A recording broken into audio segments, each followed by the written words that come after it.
तुम्ही मॉकपोल करणार आहे, त्या मॉकपोलच्या वेळेस मशीन कुठं ठेवणार?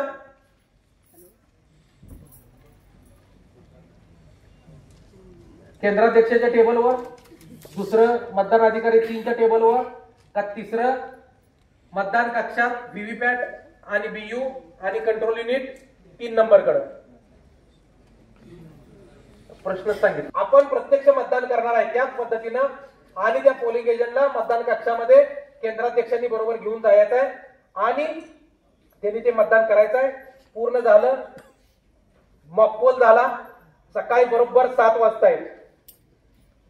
मी दुसरं एक अजून आपल्याला याच्यात सूचना करतोय सगळ्या केंद्राध्यक्ष अधिक टीमनी.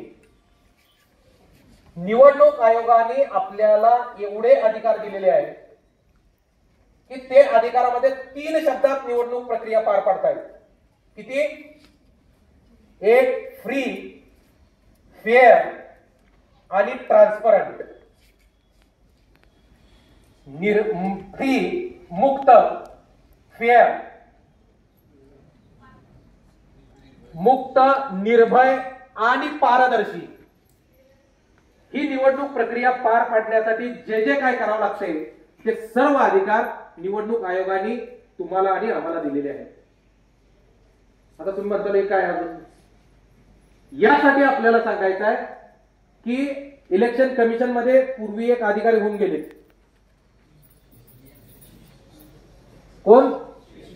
सेशन साहेब.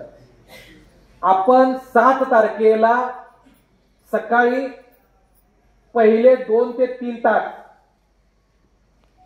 एक तर पूर्ण दिवसभरच आहे हाफ सक्सेस. सकाळी 7 वाजल्यापासून मतदान चालू झाल्यापासून ते जिथल्या तिथं आपण एवढं स्ट्रिक्ट राहायचं आहे की बाहेर असा मेसेज जायला पाहिजे, याला केंद्राध्यक्ष 3 कडक आहे म्हणते,